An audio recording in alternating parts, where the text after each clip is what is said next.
Okay, well, we have reached the noon hour, so thank you all for joining us for our bi-weekly Thursday media briefing, where we will share the latest update on the COVID-19 situation.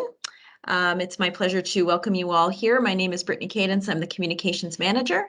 And joining us today, we have our Board Chair, Andy Mitchell, our Interim Medical Officer of Health, Dr. Ian Gemmell, and our Director of Public Health Programs, Donna Cherpe. So to get us underway, I would just like to start with a land acknowledgement. So we respectfully acknowledge that the Peterborough Public Health is located on the Treaty 20 Michi-Saugig territory and in the traditional territory of the Michi-Saugig and Chippewa Nations, collectively known as the Williams Treaties First Nations, which include Curve Lake, Hiawatha, Alderville, Scugog Island, Rama, Beausoleil, and Georgina Island First Nations. Peterborough Public Health respectfully acknowledges that the Williams Treaties First Nations are the stewards and caretakers of these lands and waters in perpetuity, and that they continue to maintain this responsibility to ensure their health and integrity for generations to come. We are all treaty people.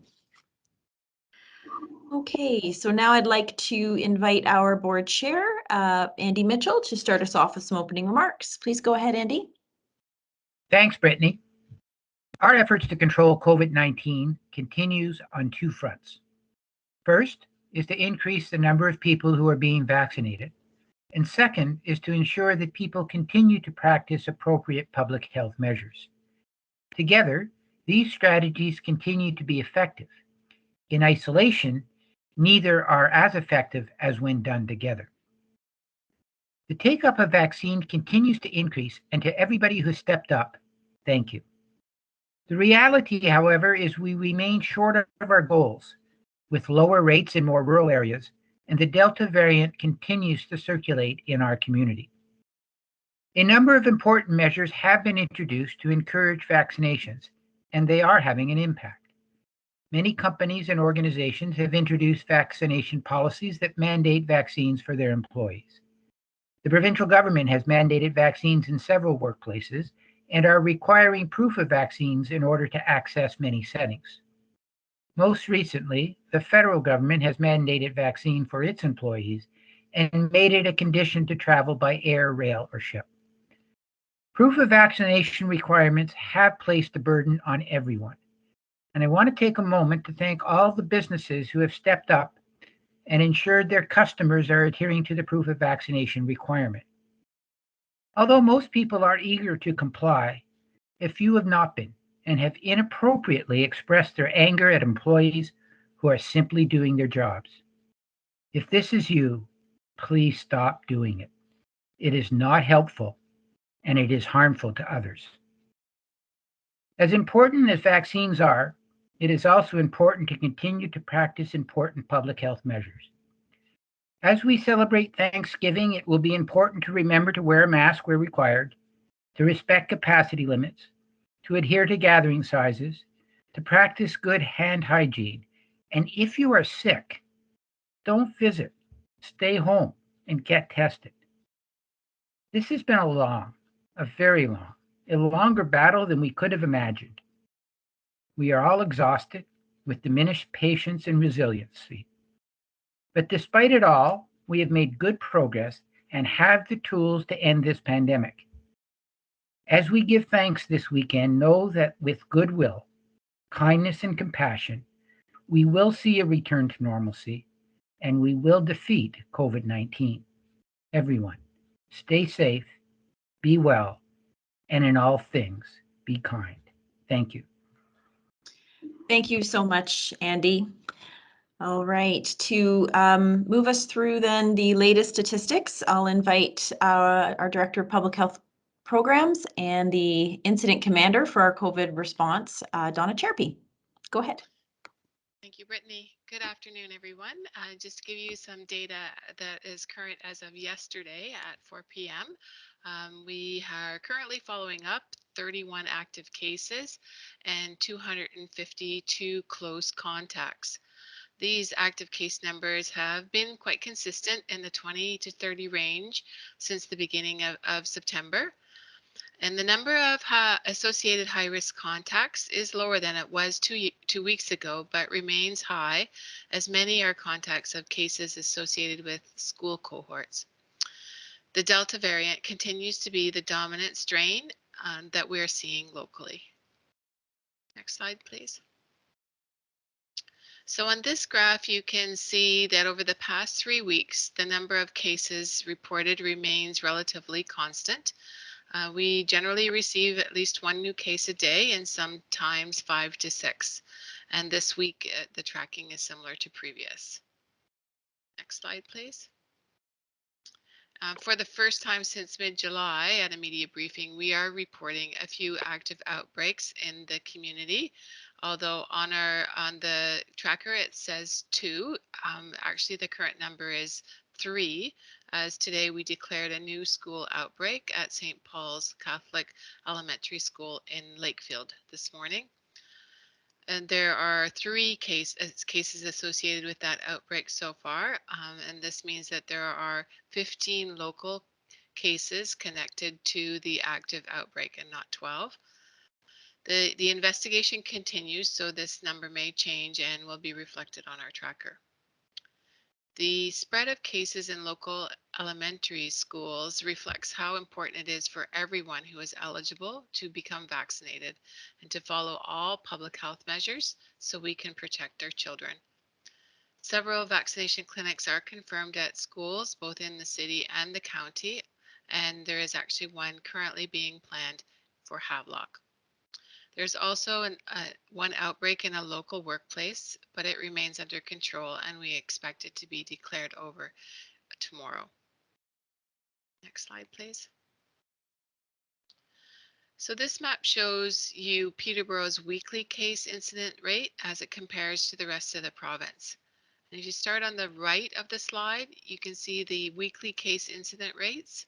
And so for the period ending on October 2nd, it has decreased to 14.9 cases per 100,000, which is down from 20.9 cases per 100,000 2 weeks ago. The provincial rate is 26.6 cases per 100,000 over the same period. It is encouraging to see Ontario's rate is also slightly lower than it was 2 weeks ago. Next slide, please. These maps show the same information from September 21 and October 5th, so you can see the change in case incident rates over the past 14 days across the province. The map on the right shows for the period ending October 5th that our area has returned to yellow, and that's consistent with much of South Central Ontario. And now for the next slide.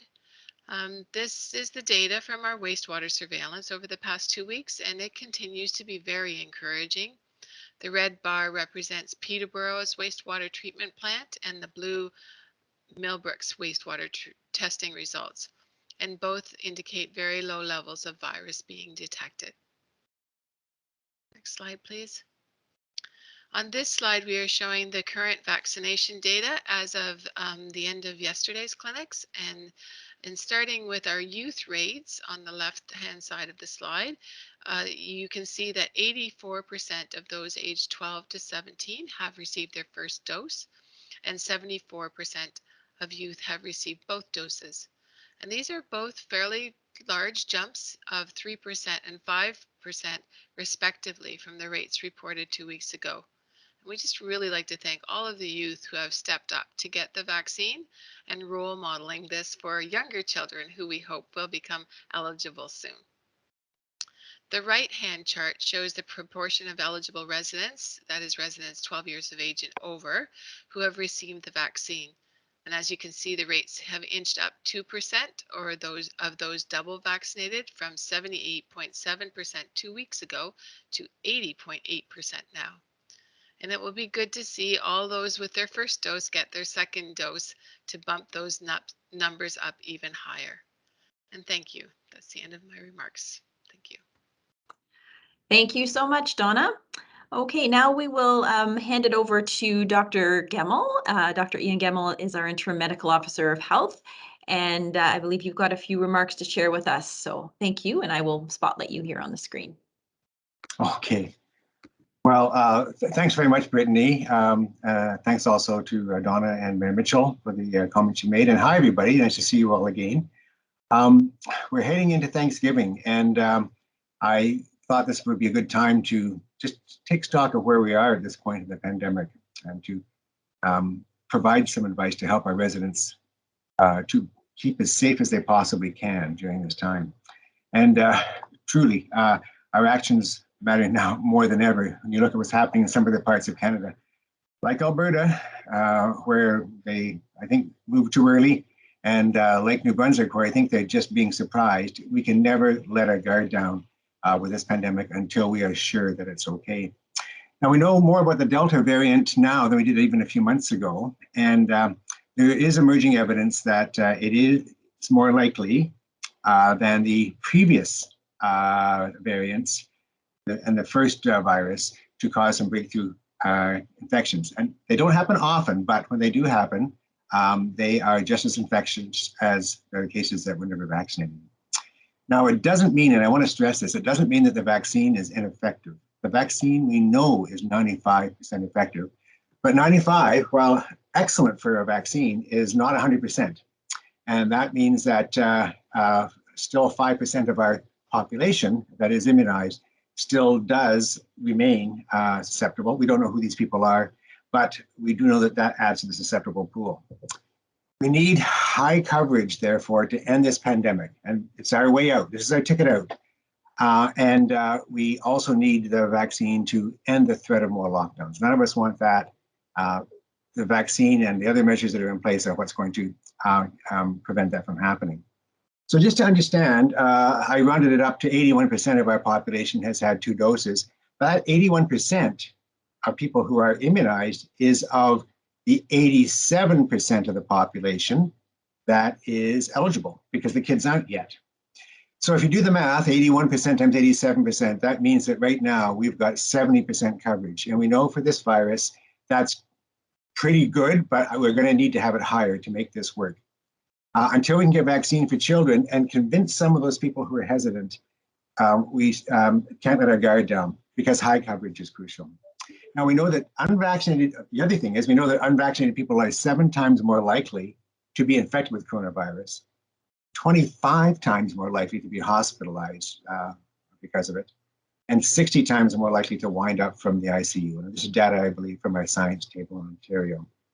So the vaccine does provide excellent protection against serious disease. It actually reduces our risk generally, but it's not foolproof completely. So we still need to be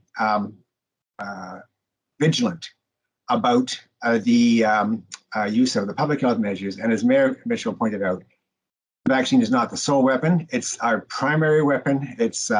But we need to pay attention still to these public health measures. So fully vaccinated people, even fully vaccinated people, need to be mindful of their risk of becoming a case, taking the precautions that they need to, and when they're sick, staying home so that if they do happen to have coronavirus, they don't spread it to others. The way I look at it is sort of like, we've got this tap on, and we got cases spewing out of the hose in different parts of the world. When we use the public health measures, it's like putting our thumb over that hose, and we can slow it down, not completely stop it, but we can slow it down so that our hospitals aren't overwhelmed, so that our ICUs can still manage. And the vaccine is a little bit like going back to the tap and turning this off. We're in the process of doing that. We're in the process of turning off that hose and stopping this spewing cases across the globe. But until we got that tap turned off, and that means high coverage, we've got to keep our finger on the end of that hose to prevent, as I mentioned before, the illnesses, deaths, and impact on the health system. So it's critical until we reach high vaccination levels that are high enough to keep the new volume of cases down to a trickle. We'll be able to manage it someday, but we're not there yet. And that's why we recommend strongly that residents continue to use all of the other public health measures. You've heard them 1,000 times before: the mask and the hand washing, the distancing, and so on. They're not nice to haves, but they're things that we really need to keep continuing with. We can only stop this pandemic if we layer these other public health measures. I can't stress enough the asking people to follow the advice that's being given by the public health professionals. And that means even things like, well, hand washing, limiting travel, reducing the number of people we see, and following the guidelines if you are immunized that the province is promulgating for our ability to do more things once we are immunized. It takes all of these measures to stop the spread, especially with Delta. A vaccine is going to be our key, but we're not quite there yet. So with Thanksgiving around the corner, and then we've got some other celebrations coming up like Halloween and so on. We want everyone to play it safe. That means screening for symptoms before you head out somewhere. Like, don't go out if you're sick, if you've got new symptoms. Stay home if you're ill. Gather outdoors only if you know that everybody is. Gather indoors only if you know that everybody else is immunized. I mean, the vaccine provides us this privilege, but if not everybody's vaccinated, we know that those people. That's where the pandemic is now. It's become, as some people have said, a pandemic of the unimmunized. Gather outdoors if the group has mixed immunization status, but use those public health measures like distancing and masking and so on, and keep gatherings as small as possible. I think the current number is 25 for indoors and 100 for outdoors. And don't go out if you're waiting for a coronavirus test or if you're a close contact of someone who has. So anyway, I want to take this opportunity to wish you all a very happy Thanksgiving. We have a lot to be thankful for. A great vaccine that's helping to get us out of this situation. We have got lots of dedicated people who are doing their utmost to make it all work. Unlike last year, we actually have an effective vaccine and good coverage rates, but they need to be higher. And I can't wait for the kids to be able to get their vaccines as well. We also know that other public health measures are effective, and we just need to keep using them a bit longer to keep our children, especially our children who cannot yet be immunized, and our community safe. So with that, I'll say thank you for coming and for giving me the chance to make these comments, and I'll turn it back over to Brittany. Thank you very much, Dr. Gemmell. Very helpful. Okay, so now it's a chance to hear from our reporters who are joining us today. And I would also just like to point out we do have some of our enforcement partners on the line. We have Constable Joe Ayat from OPP and Inspector Lyons from the Peterborough Police.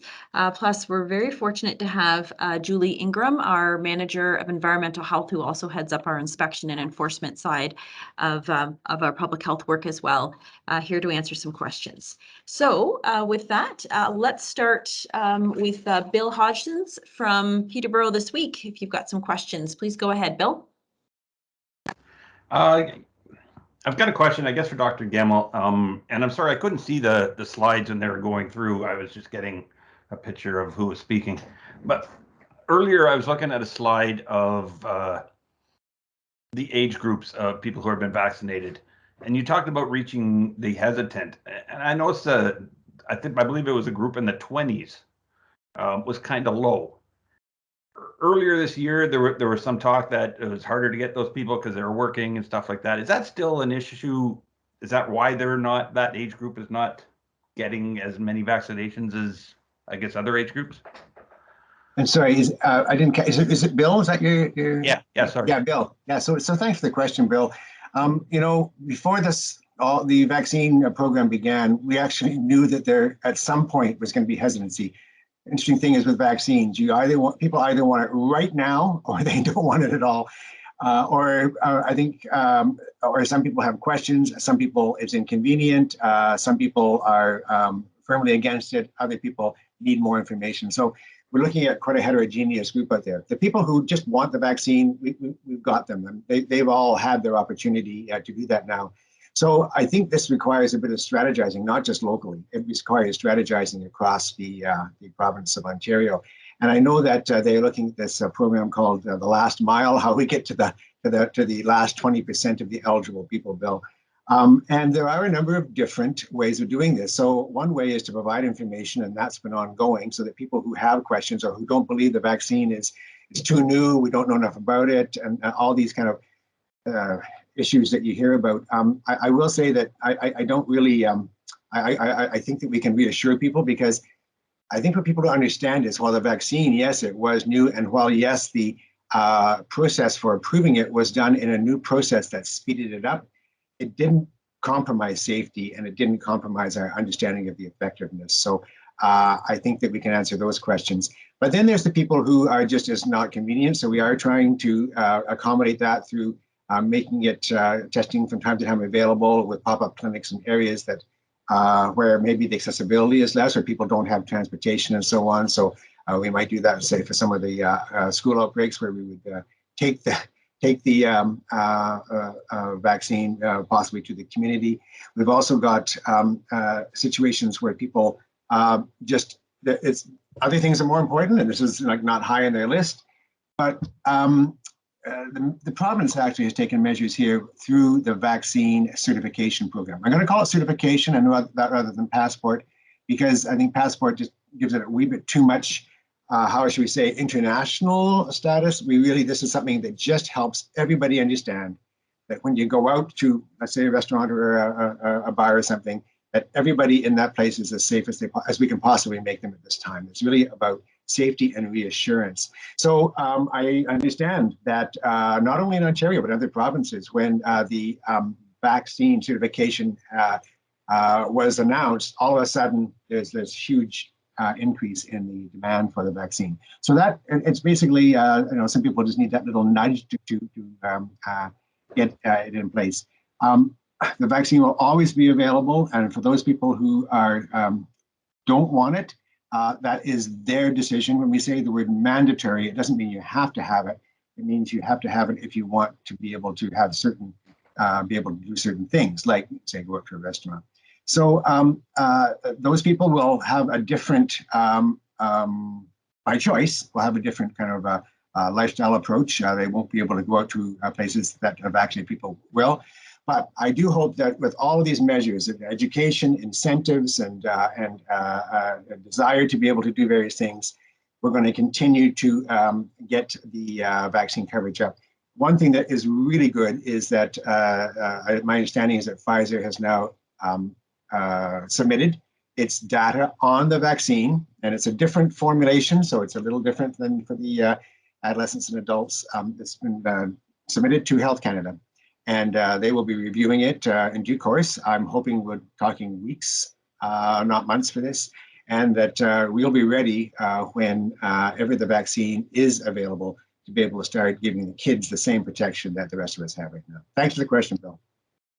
Thanks. And one more question, I guess, on going at a different level for, I guess, the inspection group. I'm wondering if there's been any charges laid locally against these businesses that have said that they're not going to comply with the certificate program. Maybe I'll ask Julie Ingram if she can field that one. Thanks, Julie. Sure. Yeah. Great. Thanks for the question, Bill.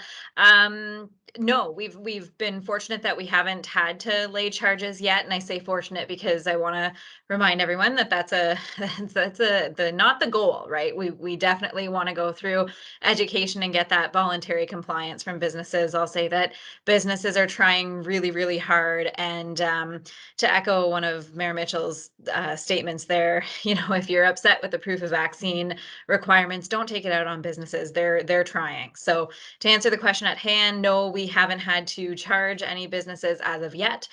We do have a lot of active investigations underway, however. Thanks. And thanks. That's good for me. Thank you. Great. Thank you both very much. Okay, let's hear from Jessica Nisnik. If you've got some questions for our speakers, go right ahead. Thanks, Brittany. I have one for Dr. Gemmell, a clarification to start off. Hi, Dr. Gemmell. It's Jessica. Go ahead. It's Jessica from I'm all Global. ears. Thank you. Just to clarify the percentage, I believe you said 87% of our population is eligible for the vaccine, but we only have 81% that has it. Was that it? Yeah. So just to be really clear, I think one of Donna's slides indicated it was 80.5% of our population. Yes, 80.5%. Oh, sorry, it's 80.8%. My error. So that's at the bottom right-hand corner. That's the percentage of our population of the eligible population that has had 2 doses. So I rounded up to 81%. The 12 and overs in our population represents on average, and again, I just took an average number, 87% of the population. So with 80%, 7% of our population eligible, and 81% of them, of that eligible population having received vaccine, the way we calculate the coverage is to do a multiplication, and that comes out to 0.7 or 70%. Now, when we first heard about this vaccine, I think the lowest anybody said we would be able to see a significant difference in transmission is when we got to 70%, but it might have to be higher. Well, it looks like it's going to have to be higher. And so that's why we need to encourage everybody who's eligible to get the vaccine. And also, we're looking forward to having the vaccine available for the kids as well, not only for this reason of increasing the coverage and reducing the risk in the whole community, but also to make the schools as safe as we possibly can. We want these kids to have the best possible experience. And to, I hope that these school closures that sometimes are necessary will be a thing of the past when we get to a certain point in time. Thanks, Julia, for that question. Or sorry, Jessica. Actually, I'm sorry, but I still don't understand where the 70% comes from. We have 81% of the population double vaxxed. 80%, we have 81% of 87% of the population. So the 70% is what's the coverage of the whole population, including the kids, because not all the kids aren't eligible. So if you look at the whole population, we have 81% of the eligibles, but when you do the multiplication out and include the whole population, and we have all those kids, 13% of the population who's not eligible for vaccine yet. When you do that multiplication, it comes out to 0.7 or 70% of the entire population now has been fully immunized. The best that we can get currently is 87% of the population, because that's all the people who are eligible until we get the vaccine for kids. Does that make it a little clearer? Yes, that is. I just, so we could have never reached 90% the way we are. We could almost reach the kids. That's correct. We could just about make it, but we still need, and you know something, if every single eligible adult and adolescent now were immunized, we might be just fine. It remains to be seen. These are all suppositions. We kind of do some kind of modeling on this and see where we are, but you don't really know that it's that's where we're going to be until we get there. So we could be okay, which is why I now encourage everybody who has not yet had the vaccine and who is eligible to please go ahead. It's free, it's safe. Sure, you're going to feel a bit punked for a day or two after getting it, but you then can avoid a really nasty illness. Don't forget that the side effects of the vaccine are just dampened down effects of the disease, which are orders of magnitude higher in their intensity. And also you'll be able to have doors open that you wouldn't have open now with the vaccine certification program. Okay, thanks for that. And just you've mentioned some advice for Thanksgiving weekend, but what concerns do you have? Do you have any concerns? You know, typically after a long weekend, we always see a spike. So, you know, what concerns do you have going into this weekend? What I'm really asking people to do is to think carefully and to follow the provincial guidelines. So they say if you have got a circle of which everybody is immunized, then yes, you can have family gatherings and so on. You can not have the mask for that kind of gathering, but if you are now including people who are unimmunized, and we know that the pandemic is in the unimmunized population now, you are increasing your risk, and you've got to go back to some other measures. So you need to think about who the circle is going to be, and if you are including people who are unimmunized, we have to think, and double our efforts and making sure those public health measures are in place to keep people well, especially those kids who have not had a chance to get the vaccine because they are not yet eligible for it. So keeping the gathering small, as I mentioned, if you can gather outdoors, that's clearly better. We know that the enclosed spaces, that's where the virus can circulate in an enclosed room or building better. These are all just, how should we say, basic common sense things that I hope can make a difference. But it's all about thinking about it and making sure you're making the right decisions for you and your family. We don't want anyone to get sick. You know, it kind of breaks my heart when I see, not in this area, but where I worked before, a 75th birthday for a grandfather. Great celebration, except guess what? The grandfather ends up in ICU a week or two later. We don't want this kind of thing to happen. the unimmunized still are at significant risk, as I've pointed out, much more likely to end up in hospital and in ICU. So just really think about it and follow the measures to keep you and your family safe. Thanks. Thank you, Dr. Gemmell. Thanks, Brittany. That's it for me. Thank you, Jessica.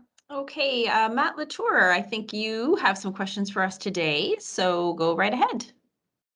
Yeah, actually, so I've got a couple questions. Some of them don't really have to do with COVID, so I'll start with the COVID-related questions. It's for Dr. Gemmell. I know you touched on Halloween briefly during your remarks there, and I know that Dr. Kieran Moore will be putting out some remarks about Halloween today as well. But I think we talked about this last year where, you know, if your kids are out trick-or-treating or if they are wearing costumes, that a Halloween mask doesn't pass for, you know, PPE. Is that still the case? Yeah, I mean, yes, way better, clearly, to be outside. And again, I'm sorry, I just was thinking more about the question about your name. I didn't catch your name. Oh, it's Matt Latour. Matt, yeah. So, so there's options. One is to have, you know, shall we say, smaller indoor parties with kids who are within kind of your circle, you know, with all parents kind of immunized and so on. If you're going out trick-or-treating, yes, maintaining the physical distance. It's important, I think you said it, is that a Halloween mask is not a substitute for a coronavirus mask.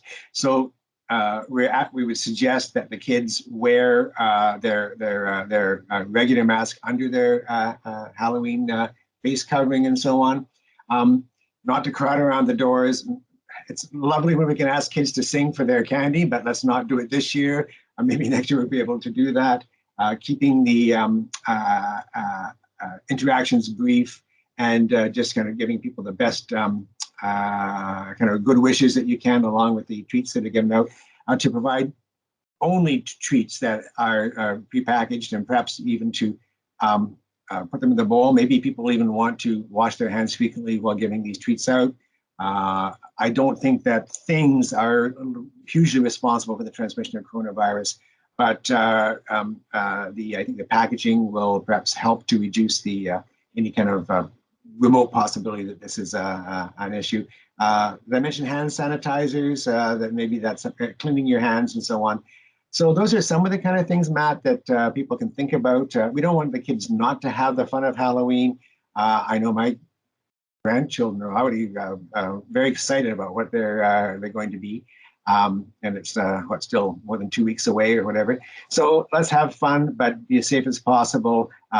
The province, as you mentioned, Dr. Moore, will be making comments, and there is online advice about, including most of the things that I mentioned, about things that people can do to keep their kids as safe as possible and still enjoying the event to the greatest degree possible. Thanks. Is there any concern with Thanksgiving this weekend with people maybe traveling outside of the region to visit family, or if they're vaccinated, is that not so much a worry anymore? Well, again, I'm going to show my bias here, Matt. I really believe in vaccines generally, and I really believe in this vaccine. And what really blew my socks off when this vaccine was introduced is that I figured, well, influenza vaccine, we know that we're getting like 40 or 60% effectiveness. But this one is 95%. It's better than a lot of the vaccines we use routinely. So I'm really very pumped about the fact that it will protect people who are double immunized. Don't forget, you still need to use the other things for a while, the other public health measures. But, you know, in the provincial guidelines indicate that gatherings where people are all immunized, that these measures can be relaxed a little bit. Was clearly, not, before we had a vaccine, clearly not a fan of people going from place to place to place, because we saw it happening. We saw people from one area going to visit family in another, and some of them are just taking the virus with them. Now, if you can kind of, again, it's just about thinking like, how do I keep my circle intact?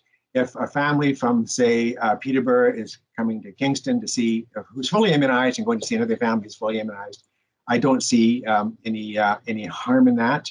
But if people are not vaccinated, I would definitely suggest that they stay put for this and other celebrations. Hope that helps. Perfect. And my last question more so has to do with Thanksgiving cooking safety. Brittany, I don't know if you can maybe direct me to whoever would be the best for these questions. But just in general, come Thanksgiving weekend, cooking a turkey, how can you make sure that you're handling it properly and making sure that it's safe so you don't get anybody sick from cooking? Well, I think I would like to suggest that Julie Ingram answer this. She's so versatile and also in non-COVID times looks after all of our food safety work and messaging. So go ahead, Julie. Thanks, Brittany. I'm happy to talk about something non-COVID for once. So, yeah, I threw it all in all the public health measures. And if you are traveling to meet with other families, just make sure that you're sticking with those indoor gathering limits. Private events are still 25 tops for indoor gathering. Just wanted to remind everyone of that. But regarding food safety, just as important, right? Because through all this, we don't want to end up with foodborne illness. So it really does start right from the grocery store when you're buying your poultry and your food for your Thanksgiving meal. If it's a temperature controlled item, make sure it's cold to the touch. Make sure the items are frozen. When you're buying poultry, you can look for signs like yellow tone to the skin. That can be a sign that it's been temperature abused. Or if it's something that's frozen, if you see really, really large ice crystals on the surface, that's a sign that it's been partially thawed and refrozen again. So being diligent when you're shopping, and then getting your groceries home and put away immediately. So making sure that your own fridges and freezers are at a good temp, and then just being cautious how you store it. You definitely want to make sure you're storing raw products on the lower part of the fridge and not above anything like salad or produce or anything like that. So keep them on the lower shelf. Have a pan or a drip tray underneath. And then when you pull those items out to start preparing them, hand hygiene, wash your hands first, wash your hands afterwards. And just important is your utensil and surface hygiene. So cleaning and sanitizing your utensils and surfaces, especially between doing something raw and ready to eat. And then cooking, it's a critical control point. We have to make sure that our poultry is adequately cooked. And what I mean by that, use a probe thermometer. You want to be putting a meat thermometer or a thermometer that's going to give you an internal temperature into the thickest part of the meat, avoiding bone and things like that. Make sure it reads 82 Celsius. That would be what we would expect for whole poultry. So there's lots of other tips and tricks available on our website, and members of the public can always call to speak with a public health inspector for food safety tips as well. I had about 3 questions and you knocked them all off. So thank you. Right on. Have a good Thanksgiving, everybody. Happy Thanksgiving, Matt. Thanks so much, Happy Matt, Thanksgiving. and to you as well. Okay, I think I see Paul Rellinger is here with us today, and if you've got some questions for our speakers, Paul, please go right ahead. I do, Brittany. Thank you. For Dr. Gemmell, I hear and have heard everything you've said around us being safe this Thanksgiving, but realistically, just based on past experience with long weekends, how optimistic are you we're not going to see an increase of some kind next week in the aftermath of Thanksgiving? Well, again, I'm not paying good enough attention today. What was your first name again? It's Paul. Sorry. Paul. Yeah, Paul. I'm sorry. Yeah, I mean, this is why we're providing this information, Paul, is we really, really want to encourage people to follow the guidelines, because if we do all follow the guidelines, I see that, yeah, there may be some cases, but it's not going to be perhaps the same kind of situation we had a year ago. And again, the situation we have now will be different than we had a year ago, because a year ago we had no vaccine, and now a lot of people, 70% of our population has been immunized. So I think that's going to make a difference too. But still 30% of the population that could become infected if these measures aren't followed. And that's also the kids who can't get the vaccine. So I guess, Paul, to characterize this, I would say I'm hopeful, but we will do whatever is necessary to take the measures to do the proper case and contact follow-up. Should we have more? I think that province-wide, we are going to be in a better situation than we were last year. If you follow the weekly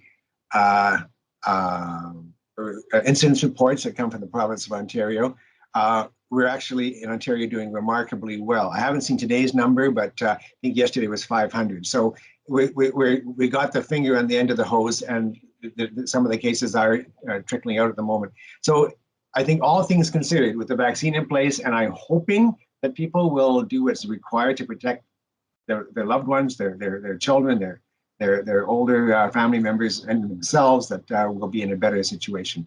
But it remains to be seen, and we're prepared to, again, as I mentioned, our job is to ensure that full case and contact follow-up is managed if we need to do that. Thank you. And just one more thing, Doctor, if I could. We've seen some outbreak situations in schools as of late. And in your mind, is this the potential to be the start of a troubling trend that we might see going forward, or are these kind of maybe one-offs? I mean, are you worried about us seeing more outbreaks in schools? Of course, I'm always worried about the health and the well-being of our children. This virus is diabolical in that it behaves, and sometimes unpredictably, but one thing seems to be true is that it will go where it can, and where it can now is people who either have not had or are ineligible for the vaccines, or that includes the kids. We've seen a couple of outbreaks, as you mentioned. We're all over them, I can tell you that. Most of the cases, not all, but most of the cases are associated with activities outside of the school. So I think that just reminds us that we need to be on our guard, not just in schools, which I think are very safe, but also in some of the other activities that kids are involved with their family and friends outside of the schools. I think on the positive side, Paul, what I can say is that what I've heard so far is that the cases, thank goodness, all seem to be relatively mild or moderate. We're not seeing kids who are in this area who are requiring hospitalization or who are mortally ill. But don't forget, we have had young people who were previously healthy, even in this area, who have died of coronavirus in the past.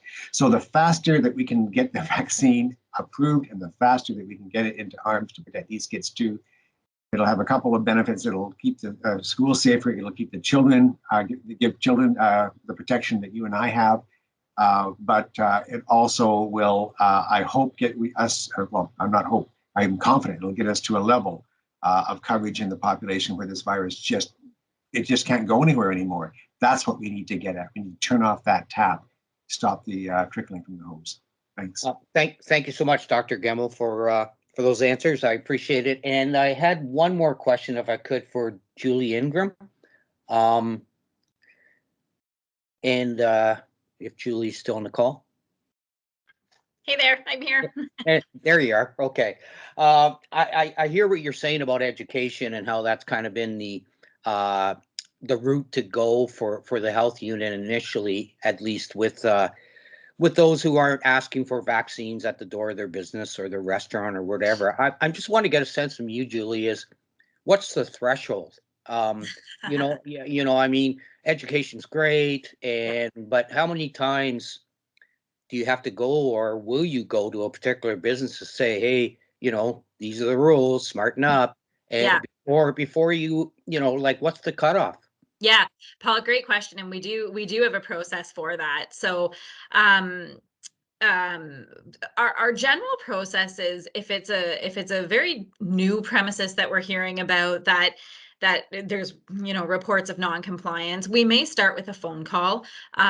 It's either going to be a phone call or an initial education site visit to start, that we do that education, and then depending on the situation, we may proactively follow up with them, or if a repeated complaint comes in for that premise since we've done the education, we will go back, and if the complaint is valid and we find out there are still issues of non-compliance, we will issue a formal written warning. We have issued 2 written warnings to different businesses within our region right now. And then once we do the warning, if there is still continued non-compliance, we would charge at that point. So Generally speaking, I'm a baseball fan. 3 strikes and you're out, or three strikes and you're charged in this case. So that's sort of our typical process, how we go along with progressive enforcement. Where it might differ is if we do education and then we get a repeated complaint and a business is still not compliant, but they have made changes to their process in an effort to be compliant, and they think they're being compliant, then we might give a couple opportunities for education. So I hope that helps answer your question. I mean, like I said, we've got a lot of open stuff on the go right now. So far this week, we've got 32 complaints related to public health measures, most of them being proof of vaccine. But does that answer your question, Paul? It does. And just so I understand, you mentioned there are 2 businesses that have written warnings right now. So they're on their second strike, basically. If there's more problems, they will be charged. Yes, that's what I would expect. Yeah. Yeah. Okay, great. Thank you so much, Julie. And I too wish everybody a wonderful and safe Thanksgiving. Thanks, Paul. Thank you very much, Paul. Just to follow up on your school questions before, we do have our school health manager with us, Carolyn Doris, and she's been working very closely with all local school boards. So I'm wondering, Carolyn, if you have any thoughts you just want to share about how things are going with the schools. Great, thanks, Brittany, and thanks everyone for joining us today. I appreciate all of Dr. Gemmel's remarks, and do want our school communities and our overall community to know that we are really working diligently on our school cases and trying to contain transmission as much as possible. And I just to remind families that the number one thing for this vulnerable group of students who are not eligible for vaccination, along with having family members vaccinated and keeping keeping to smaller groups and activities, is that daily screen that all families and all students should be completing each morning. There's just been a few updates to it provincially that we hope is helping with the clarification.